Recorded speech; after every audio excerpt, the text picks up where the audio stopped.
Last night we playtested the MCDM RPG. It's currently just, released its alpha and all that. My brother was the director of the playtest. I myself played the Dwarf Tactician and the High Elf Talent, while my father played the Wood Elf Shadow and the Orc Fury. Meanwhile, my brother also played the Human Conduit as the director. So I'm going to go over just a little bit of what's in the playtest materials, and then talk about how the experience, well, I guess maybe mixed in as I go through it, talk about how the experience was. I'm sure my brother will also at some point kind of upload his own views from the director's chair a bit more on how he saw. He's been following the MCDM, the making of it a little bit more closely than I have, so he has a little bit more of the inside details and the changes that it's been through. So this will just be kind of, and I followed a little bit of it. I've watched some of the videos, but just not all of them or all of the design journals and stuff they put out. So this will be mostly me as a player. They want to start off by saying this is kind of their first place test. It's still a little bit bare bones. They don't have the rules for making characters yet. They just have the pre-made characters that you play. They don't have any of the character creation rules, which I totally get. That's understandable for like a first playtest, but man, it's kind of a bummer because I really wanted to just get into just making different characters and seeing what kind of combinations you can make and, how things kind of come together and how you can make, the same characters different by, having the same class but picking different options. So I'm very eager and excited for when the rules for actually creating characters comes out, and it sounds like it will be pretty soon, according to what they're saying. But definitely a little bit of a bummer that this first playtest doesn't have any character creation itself, and you just get the precons. But let's talk about the game itself. And I hate to start off on such a negative here, and maybe this is a little unfair, but I feel I do need to just kind of throw out the criticism that the 32-page rule document, it felt a little hard to follow compared to some other playtest documents we've seen from other systems and stuff, like, Black Flag and DC-20 and some of the other, I guess it's Tales of the Valiant now, not Black Flag. I feel like those playtest documents lean a lot more heavily on 5e. They expect that you know how to play 5e, you're coming from 5e, you mostly know what you're doing. It leans a bit more on this. This game, expects you have some tabletop RPG knowledge, but it's definitely made that if you've never played Dungeons and Dragons before and you've just played other RPGs, is it Blades in the Mist is the first thing that comes to mind, or Masks, or any of those Powered by the Apocalypse games, any of those more lighter games, it kind of feels like you could go from one of those games to this game without ever playing Dungeons and Dragons and not be so lost and confused. But again, if you come from D&D, like you'd still kind of would see a lot of the DNA there. But yeah, I found the playtest document just a little bit hard to follow in some places, not as clearly written out.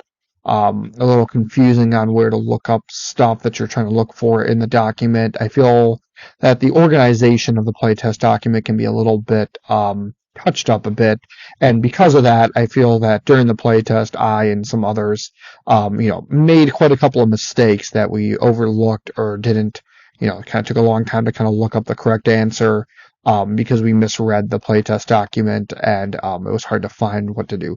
Again, that's partially on us, our mess up, but I just wanted to point out that I was a little disappointed that the layout and the structure in the playtest document felt a little bland, and hopefully in future playtests they'll be laid out a little bit easier to follow better. They spend a lot of time in the beginning talking about the big points that they talk about, the tactical, heroic, cinematic, fantasy. They've hammered in these points to death. I think for some people it's really important that they hit those points. To me, I'm just like, yeah, I get it. I don't need to read all this again about what it is. So, like, I was just complaining. It's hard to find stuff to read it, and I'm telling you that I'm skipping parts. But, I've seen the videos where they've talked about what these 4 keywords is, and I want tactical, I want heroic, I want cinematic, I want fantasy. I mean, fantasy's probably the least more one I'm okay with. I like high fantasy, but I like heroic cinematic gameplay. I want to be a hero and do awesome, cool things. I don't want to role play a farmer. That's super boring. I want to be a hero. So I like that they are focusing on that. But man, they definitely put a lot of effort, emphasis on that's what they're focusing on. Like, they're really concerned about people that want to roleplay farmers are going to come to this game and be disappointed. And hopefully that's not the case. Let's talk about the dice of the game, because I think that's pretty interesting. So the core dice is the D6s. You roll 2d6 for most things. No die 20 here. The 2d6 with its bell curve is the standard thing. And then there's also the D4s, which are the boon dice and the bane dice. Basically, whenever you get a benefit or a bad thing, you roll a D4 and either add it or subtract it. And of course, they cancel one another out. And then there is the impact dice, which is the D8. This was a lot more rare, but this is like a bigger benefit.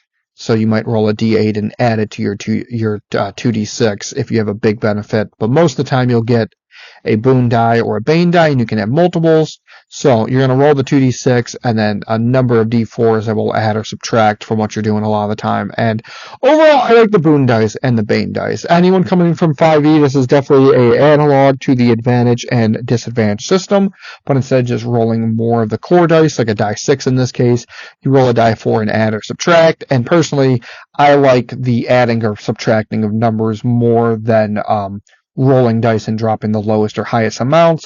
It's simpler to do that. It requires less math, and I get that. Again, I'm going to say it again. People are very bad at math. So, like, when you have to roll 2d6 plus 3d4, it does take a little bit of time to add up those dice if you're not playing on a virtual tabletop. We played test this in person, and this was the first time we played in person since before COVID. So it was definitely an experience to roll lots of physical dice and add them up. And it does take some time. And I think we're all fairly fast at math, too. So people that struggle with math a bit more, it's definitely a little bit challenging. You might want the calculator out to add stuff up, but me personally, I love adding up dice and adding the numbers up. That's like one of the most fun parts of a RPG to me, so it's great. And if you play on a virtual tabletop, you don't need to worry about that. That's the dice in general. My feelings on it is I like the D4s quite a bit. I feel like the D8 was very underused. We didn't see that come up very often. It'd be cool to see a bit more dice types. I felt just adding D4s got a little bit old. It'd be cool to see if a bit more die 8s could be added. I wouldn't be opposed to die 10s and die 12s being used in some capacity in this game. I'm sure they want to minimize the amount of dice that are being used here. But saying that, you only need 2 die 6, it seems like. I didn't really see a point where we would need 3 or 4 d6. And they make it sound like you don't need many die 4s, but you need a lot of die. We had a few cases where someone had like 4 different boons on them. So like they were rolling 4d4 compared to the 2d6 that is the standard system. So have lots of die 4s if you're going to play this game. And that seems a little counterintuitive to wanting not a lot of dice by having lots of little pyramid-shaped dice. So I don't know. I'd be kind of curious to see this boon and bane system change over time in the future. I think D4s are a cool little benefit to get, but it'd be cool to see more die 8s and maybe some other kinds of things. Maybe something will let you roll a D4 plus a die 10 instead of 2 die 6 for like the core thing, but that's probably too complicated, so probably not. I shouldn't be suggesting stuff in this. I'm just giving my base thoughts here. Let's move on to the characteristics. The physical characteristics are might, agility, and endurance.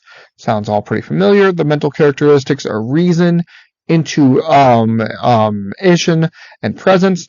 A little bit different, but basically all the same things. So it's what you would expect. Again, just ability scores, round down. I don't have too much to say about that. Let me get down to the skills and we'll talk about that. I want to talk about victories, but I think I'm going to save victories for later. Victories is a very important part of the thing. The heroic resources, we'll talk about that a little bit later too. Same with the recoveries and resting. All this stuff is stuff that's kind of big picture stuff that I want to come back to. Let's talk about some of the more nitty gritty stuff. So it talks about what the different kinds of might tests or reason tests would be. They use target number in this, TN instead of DC to be very old school. And then, they have a pretty decent skill system here with acrobatics, athletics, charm, craft, deceive, empathy, intimidate, knowledge, skills, notice, skullduggery, which I think is a great name for a skill. Skullduggery covers conceal objects, pick locks, steal. So that's all great. So there's also stealth and vigor, I should mention, since I shouldn't leave those out. I like the skills. I hate when a system has a whole lot of skills, and most of them you'd never use, and they're kind of useless. I like when we kind of just narrow it down to the really cool, useful stuff. I think this has done a good job of doing that, and making all of the skills seem relevant and kind of matter. Even during the adventure, it felt like the, characters had some craft skills, and usually those are some of the most useless of the skills, kind of, unless you're really doing a heavy downtime activities between adventures. But in this, there was a lot of stuff where, having craft blacksmithing to let us identify stuff in the whole exploration pillar. Clockwork, especially, too, let us figure out how some machinery worked and traps and stuff. I probably shouldn't spoil the adventure at all, but it was really cool that the craft skills were kind of, they were made important, in the exploration part of the adventures. Speaking of adventures, gear, resistance rolls, abilities. This is a lot of the basics of how to play again. It's a lot of what you would expect, line of sight. Conditions. Conditions are another thing that are either very hit or miss in RPGs. Either there's not enough of them or there's too many of them. I feel there was a pretty solid amount of conditions here. Like on this page here, it looks like not that many, but I feel like there was more than this, what I'm looking at here. But, we got dazed, which is great, frightened. There's the bloody condition from 4th edition, of course. Prone, restrained, grapple, all that. Slowed, your speed is halved. I was a little disappointed that wasn't more powerful, but that was just my playtest experience. Dazed was definitely a lot more powerful than that. Taunted, a little nice 4th edition style mark. That was great. Unbalanced is what happens when you get to 0 hit points. Again, you can, because this is a heroic fantasy, you can fight on while you're at negative hit points, which will take more damage. I love that. I think one of the worst things that any TTRPG can do is that to have a character skip their turn basically because they're unconscious. I feel that should be, absolute worst case scenario when you're the closest to death. Like, people want to take their turn. People don't want to skip the turn. That's the least fun thing that they can do during the game, is to not have their turn. So I like, even when you're really hurt and you're about to die, that you can still do a few last heroic actions. So there's Weaken, which is very powerful as well. So I like that. The dying rolls are, I think, pretty good. We didn't encounter them too much. We were pretty on top of healing during our game, but towards the very end in the final battle, my character did go to negative hit points right before the battle was finished, and it was cool. So there are actions and there are maneuvers, and again, this is probably partially my fault, but I know that when we first started playing, I definitely did not quite understand the difference between these. It was not clearly explained to me. Maybe I just missed the director explaining it to me, or I was kind of distracted by my character sheet or something. I don't know, but I definitely spent a little bit being confused by what I could do with my actions and maneuvers. I had one of my two characters, I felt, like one character, they use like a maneuver each turn, which I think later found out was a free maneuver and didn't even take up that action economy. But then the other character, I never knew what to do with their maneuver besides move. And there's some other cool stuff that I didn't realize till way towards the end, that you can assist and you can hinder. Those both seem like very useful maneuvers that I wish that I got to do more. Did drink a potion at one point, so that's kind of nice that that's a maneuver. So maneuvers are like minor actions, bonus actions, swift actions, that kind of style of action. You get one action, one maneuver during your turn. The actions, what you would expect: attack, charge. There's recover, which we kind of was about. Defend, I never knew that this was a option. I'm not sure we would have did it, but I mean, there were some cases where it probably would have been good to defend when people were surrounded by bad guys on all sides. So, actions, maneuvers, not overly complicated. I don't think too simple. I think it was just our fault that we played a little bit wrong. I feel like once you know the system, you should always have something to do on your turn. You'll never feel like you have nothing to do, even though we did a little bit during the playtest, but I think that's on us. To go on, there's critical hits. There's a lot of not knowing if things only applied to characters or monsters.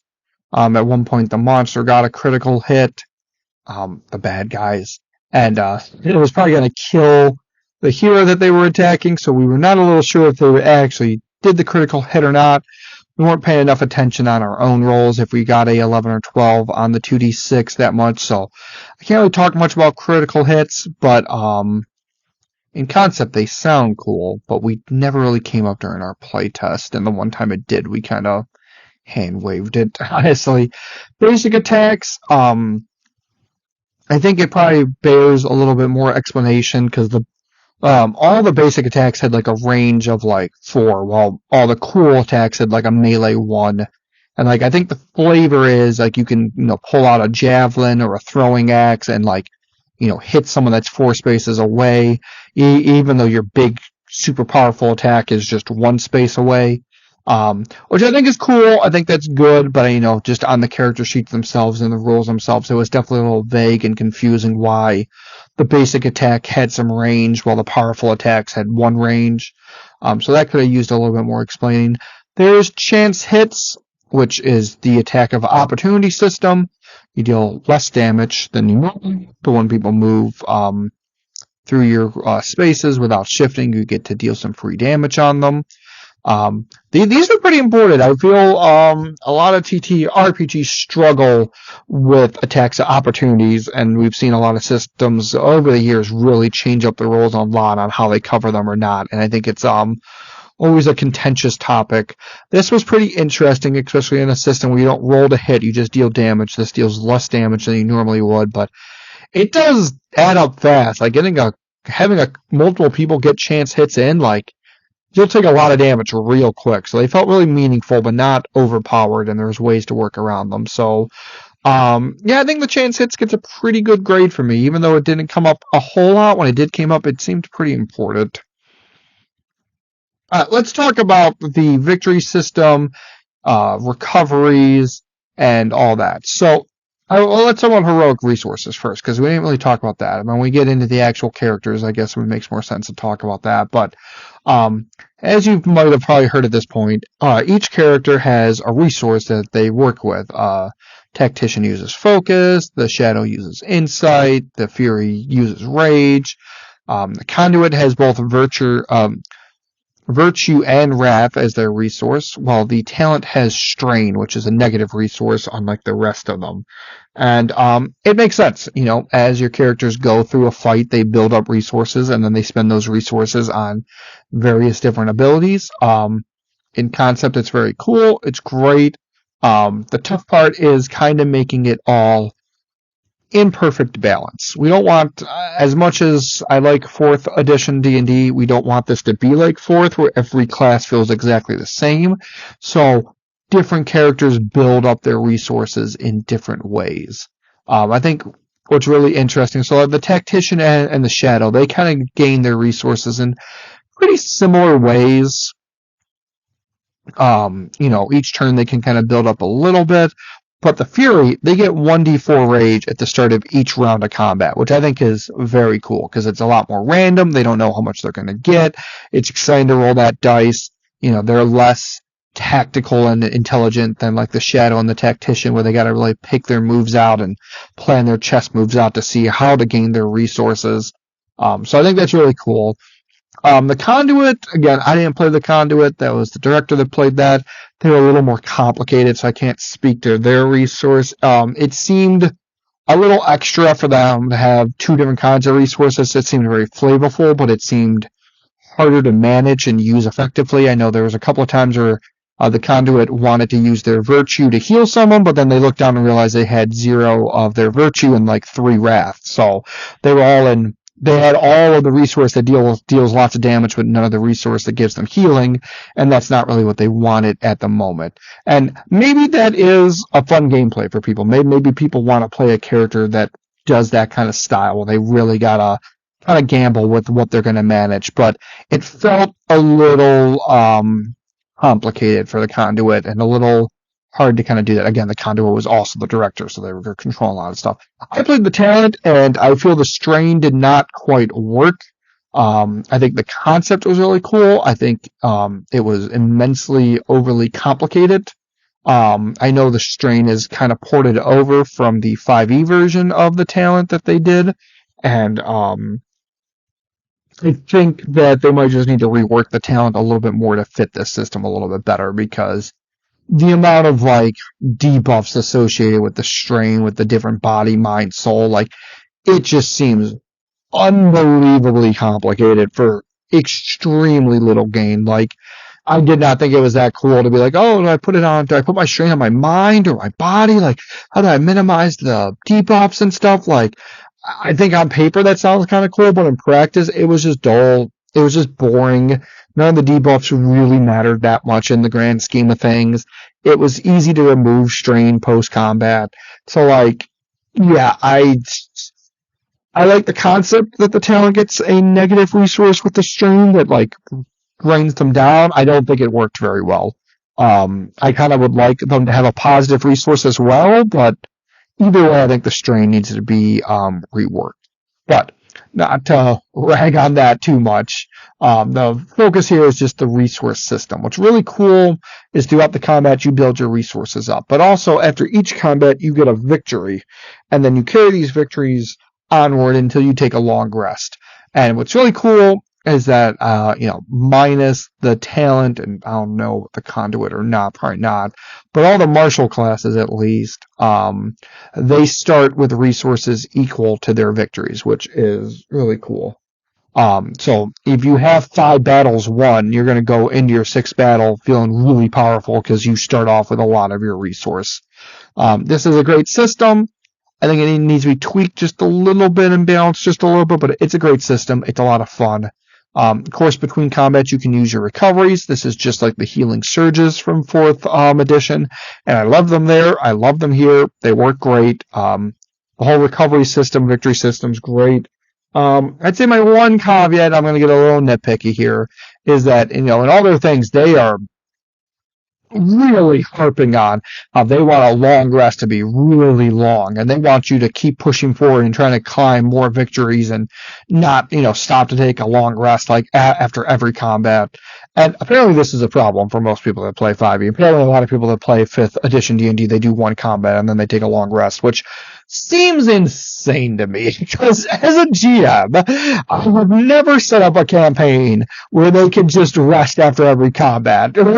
It's always like, okay, they do one battle, and if they want to go to leave and take a long rest, then the princess they're trying to save is going to die, and they're going to fail their mission. Like, there's usually something to push people on to actually keep doing multiple combats before they take a long rest. So, it's a weird problem that a lot of people have, I guess. But I feel the MC&DM system went really hardcore on you can not take long rest unless you absolutely need to, which I think is fine in theory.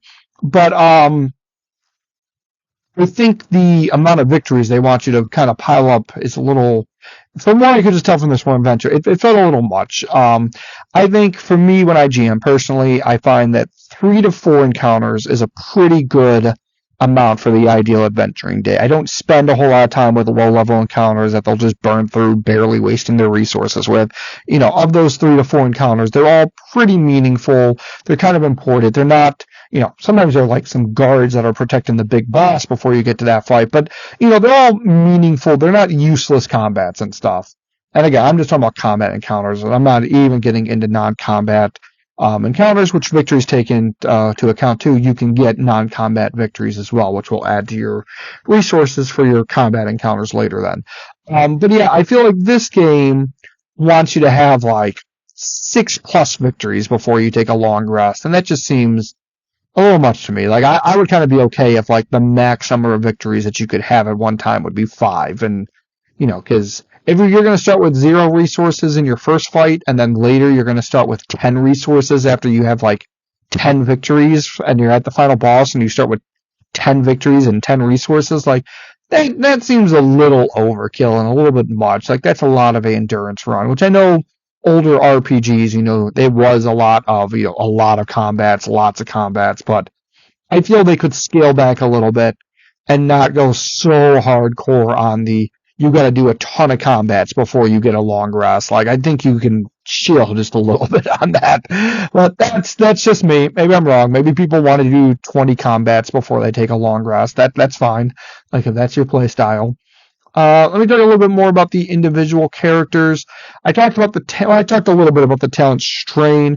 Don't get me wrong, though. I liked the talent. I thought the talent was a lot of fun to play. They were very powerful. I felt like their abilities were a bit unbalanced. I found that their lower level spell basically was like the best thing they had, even though I did do the higher level spell a few times. But then their third, I'm using spell in very loose terms, but their third ability that gives them strain, I never used it once. It actually seemed very disappointing and weak. And then their signature abilities, I didn't find I actually needed to do them that much because I was pretty okay managing my strains. I felt kind of fine just doing the heroic abilities and chancing the strain most of the time. I didn't really do the signature abilities a whole lot. And the telekinesis, it never came up. That's a more flavorful thing, but did it need it? So they were just a very cool on paper class and had very cool. Oh, I forgot. Oh yeah, the triggered actions. This is something I didn't talk about at all. I'll finish talking about this real quick, and then we'll get back to triggered actions. They have the best triggered action that I've seen so far. Some of the others have cool stuff, but their triggered action is really good at reducing damage, not just for themselves, but other people. So cool triggered action, cool big spells. Strain did not feel that hard to manage. It felt, they felt overpowered, but at the same time, unbalanced in all the stuff they could do. Like some of the stuff would just felt weak and underpowered. So the talent was a mess. It was fun. I liked it. I enjoyed it a lot, but it was a mess. And I foresee that it probably will change a lot in the playtest and get rebalanced and reeled in a whole lot and cleaned up. All right, before I talk about the other four characters, let me talk about triggered actions, because I feel this is a underrated part of the system that hasn't really been talked about much by other people. Every character has a triggered action. They have something they can do on someone else's turn to affect other stuff going on. This would most often be a attack of opportunity in other systems, but here it's really fleshed out so that every character can do something else during other people's turns. And, you can play a lot of battles and never use a attack of opportunity and never use your reaction on someone else's turn in a standard die 20 fantasy system. That's not the way this is. Every single character should use their triggered reaction ability every single round. It is part of the action economy. You're not playing optimally if you let a whole round go by and you never used your triggered action. I think that's going to be very key to this game. I think if people want to survive and not die, triggered actions are going to be super important, and you really got to pay attention during other people's turns, or just during any turn that's not your turn. If you get hit or anything else that could trigger your trigger thing, you don't want to be distracted by your phone or mistake going to the bathroom.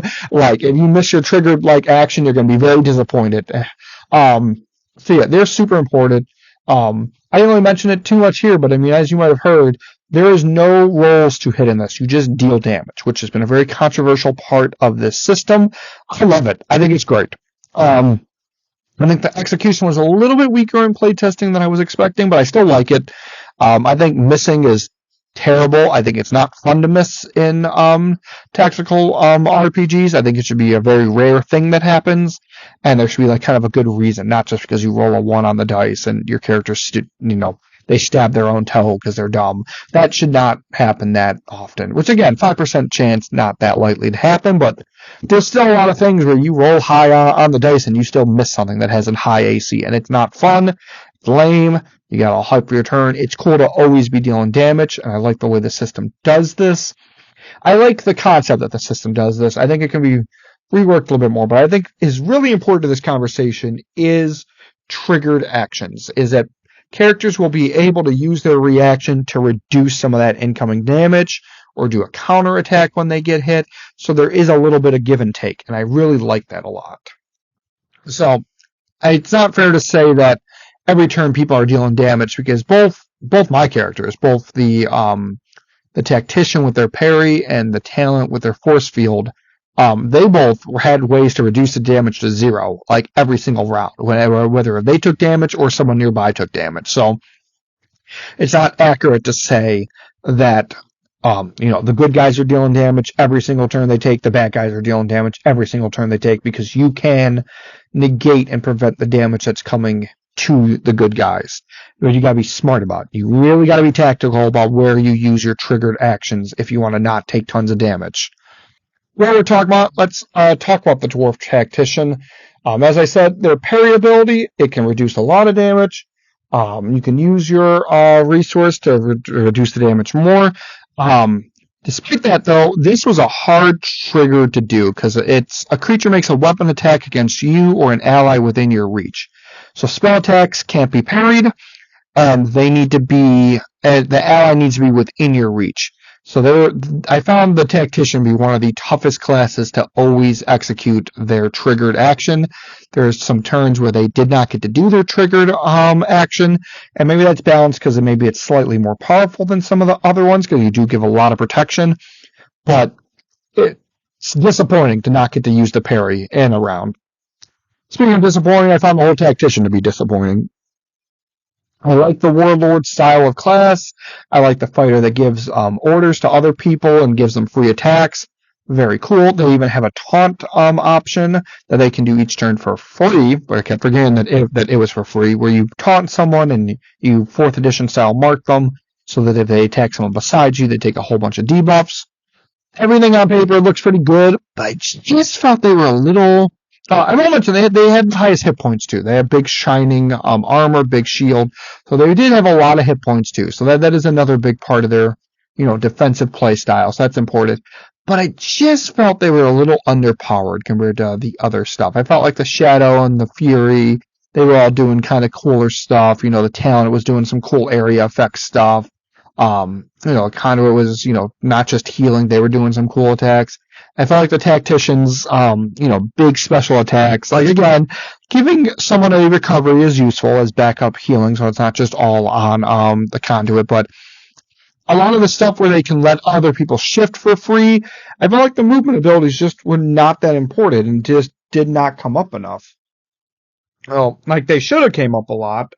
Again, we played on a map with actual miniatures, and there was pushing people around, and some people fell off things and fell to their death. So there was some important positioning stuff going on. I did position people closer for the whirlwind hit from the Fury, so it wasn't useless. It was definitely good, but it just felt a little underwhelming.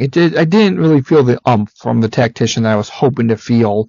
Even their big hammer and anvil, on paper it sounds really powerful, but it just felt pretty weak compared to other people's use all your resources for a big attack kind of thing. So I'm curious if other people played the Tactician, if they were more satisfied by it, but I was just a little disappointed by it, sadly. Let's talk about the Fury and the Shadow.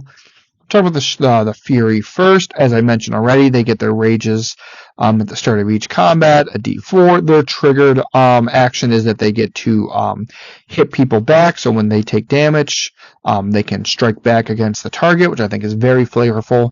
They're not reducing the damage or nothing from their triggered, they're dealing damage back.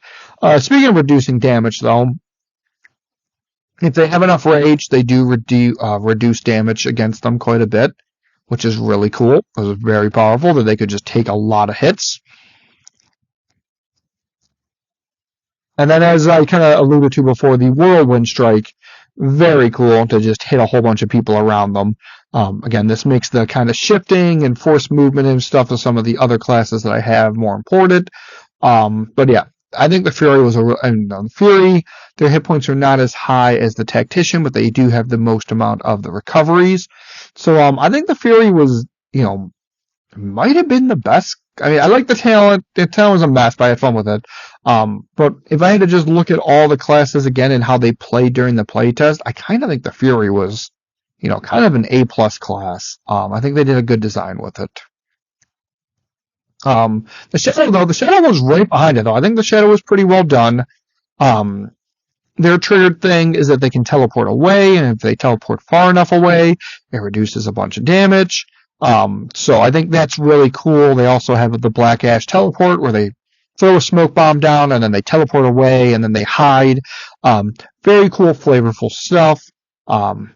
The I work better alone, I think, was the most flavorful kind of ability spoken out, as the Shadow loved to just go. We're very used to playing with flanking and having, having the good guys gang up on one person and get flanking bonuses and stuff. So having the Shadow have a thing where they get a huge bonus if there's no one else around was kind of fun to see the Shadow sneak away and go attack the people that were kind of further away from the combat, some of the range people especially, and just go up and I work better alone on them and mess them up. So that was cool. Plus they can fade too, can shift again, and after their attacks they gain insight. Matt Corvell's favorite ability, hesitation is weakness. Because I swear I've heard him say that in his videos like 20 times at this point. Well, the Shadow has an ability called Hesitation is Weakness. It's a good name. It didn't come up too often, but it was kind of cool when it came up. I was a little surprised that it didn't feel more impactful. I think it was kind of cool, but it wasn't amazing. Given how much it's been hyped up and talked about. So I feel like that ability has been overhyped by Matt Corvell, so that was a little disappointing. The Assassinate, though, what you would want the roguelike thief scoundrel character to do, deal a big damage, big DPS kind of burst. Super amazing. Did tons of damage, was really satisfying, was really awesome, was really cool. I mean, hell, just looking at it, comparing the Tactician's 5 resource cost thing to the Shadow's 5 cost thing, it's night and day. Like, the Shadow's is way cooler. And I guess the Shadow accumulates their resources slightly slower, maybe, but like not by much, really. So yeah. I guess the Tactician, they get it a little bit more efficiently because they get one focus at the start of each turn, and the Shadow needs to work a little bit more for theirs, but I think they were doing a pretty good job getting 2 resources a turn, it seemed like, so it wasn't too bad. So I think I would put the Shadow right behind the Fury. My father played probably the best 2 classes with the Fury and the Shadow. I think they were both really well designed classes. And that just leaves the Conduit. I definitely feel I had the least amount of stuff to say about this, because this was kind of the character that was kind of just in the back, not doing as much, because the director was focused doing all the stuff with the NPCs.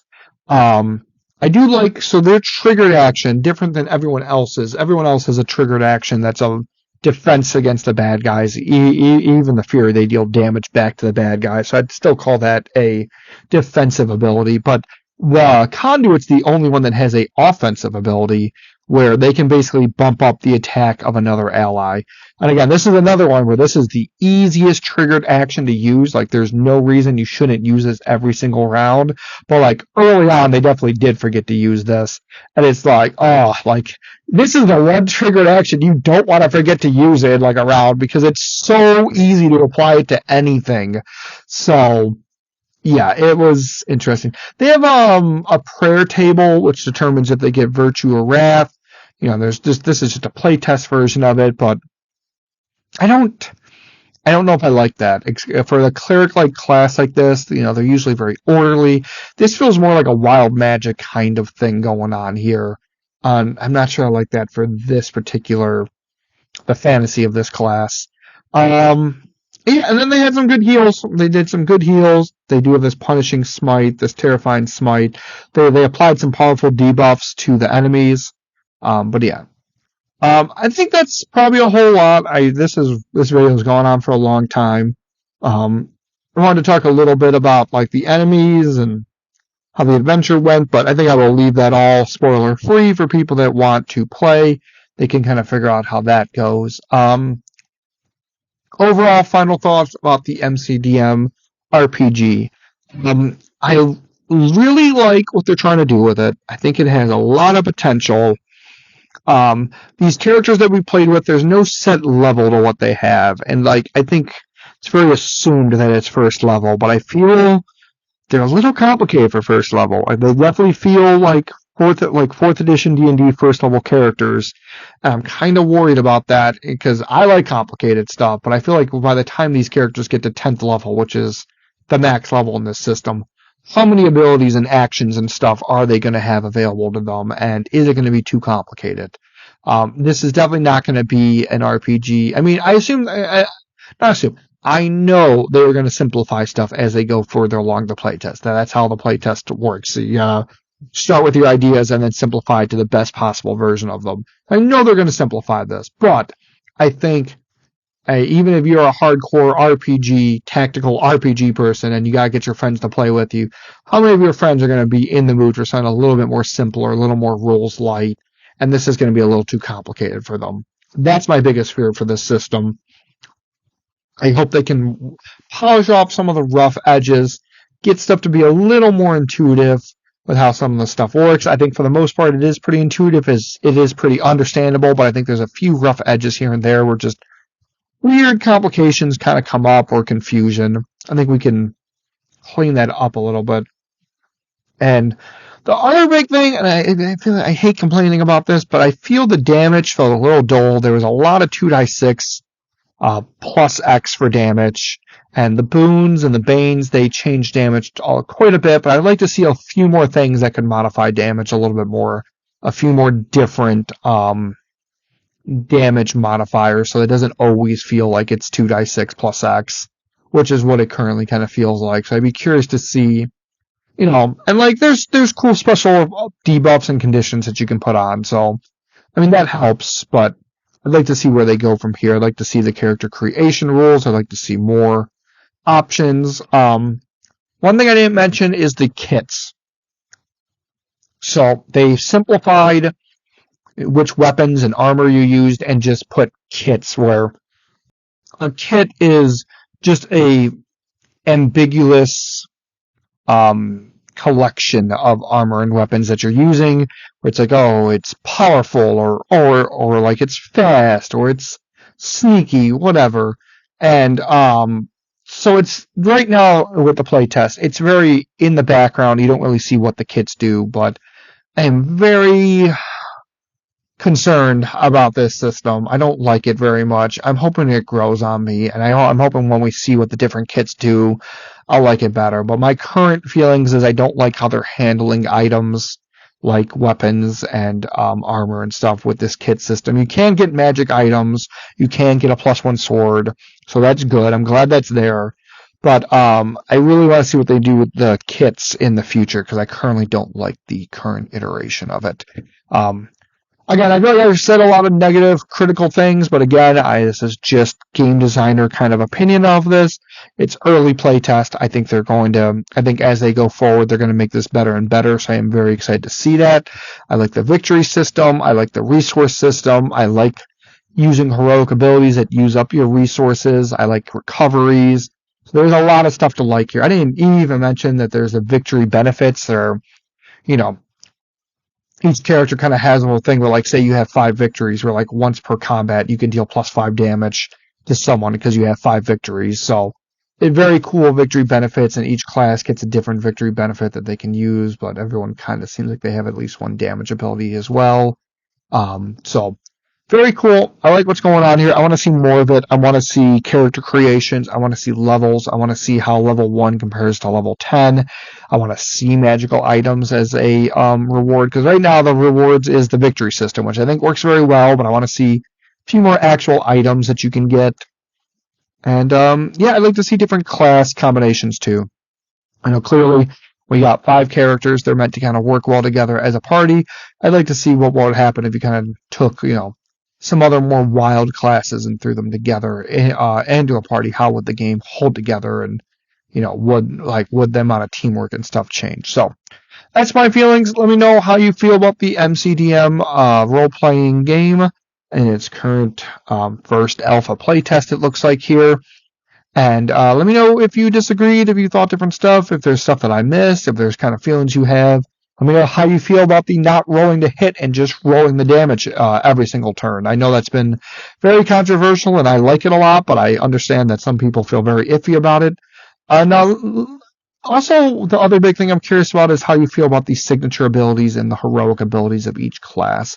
So if you have looked at the character sheets, let me know how you feel about each character's signature ability, heroic ability, and their triggered action, because I think very interesting stuff on how all classes are different in that regard. All right, everyone, have a good day. Take care.